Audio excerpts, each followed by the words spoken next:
What's up, guys? Tanner here.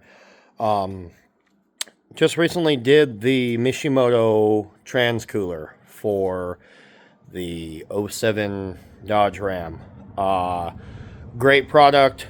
Very easy install. There are a lot of install videos on um, on YouTube. This is going to be more of one of things to look out for, things to check. Um, it definitely can be a one-person job if you're able-bodied and you think ahead and you can do all that. If not, and you got a buddy, please have the buddy. You'll thank it later. You'll thank that whole idea later because the biggest thing I found was taking everything off. So you initially take off the AC, and with that being said, there are hard lines going to soft right here. You can hang this up, hang it from there, get it out of the way. Next thing, you take the intercooler off.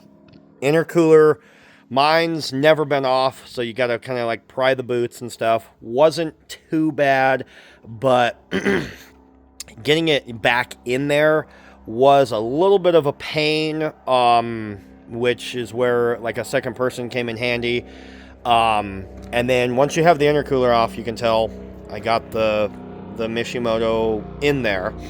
Once you get the intercooler off, you got it right there. There's the old one. I guess I had a small leak at one point. Oops. But it was very, very straightforward. We decided to run, because the lines came up right here.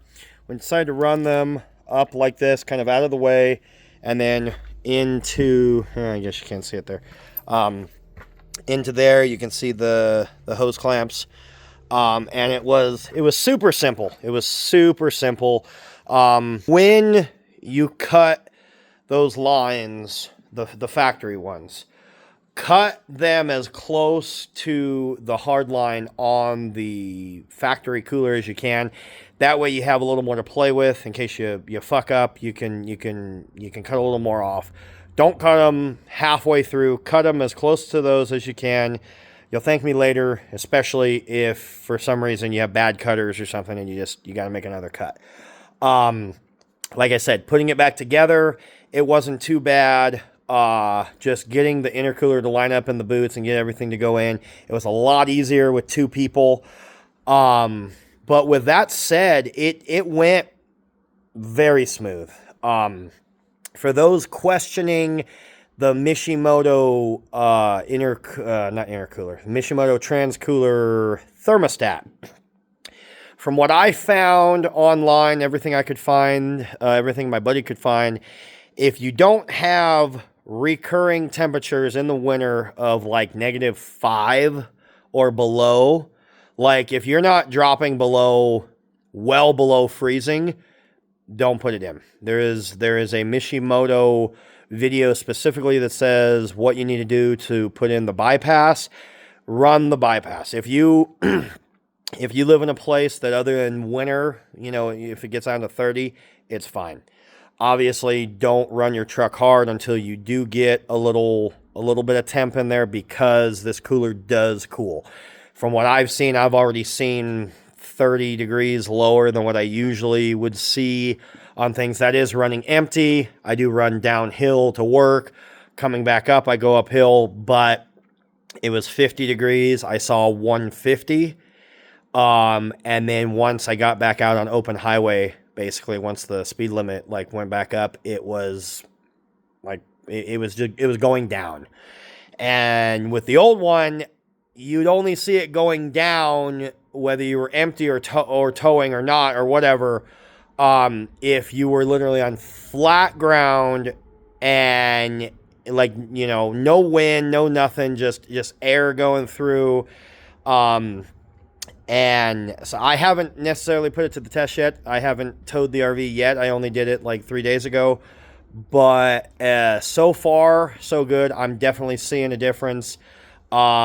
and it was definitely an easy install. I know they're a little pricey, but if anybody's questioning any of the other ones, I've seen a lot of the other brands because I didn't want to spend $500 on a tranny cooler. But when I looked at other brands, they want $900 and they only come with the cooler. If you order the Mishimoto one, it comes with every single thing you need to install it on your truck immediately. It comes with hoses, comes with the hose clamps, comes with the the fluid bypass, comes with everything. And it's a great product. I love Mishimoto. It's the second transcooler I've installed on a vehicle of mine, and they do great stuff. So I hope this helps somebody. I know it's not too in-depth on there. It's just a quick little, things you might run into. Really hope it helps. Questions, comments, concerns, throw them down there. Let me know what you guys think. I'll try to do more of an in-depth video. Hell, if I'm bored this Christmas weekend, maybe I'll pull a few things off and show you guys a few more things. But everything mounts up the way it should. Doesn't do anything crazy. It's a pretty good product. It definitely is, especially for the price. It lines up the way it should, like it should for the price. So, all right, guys, that's it for that, and we'll see you next time.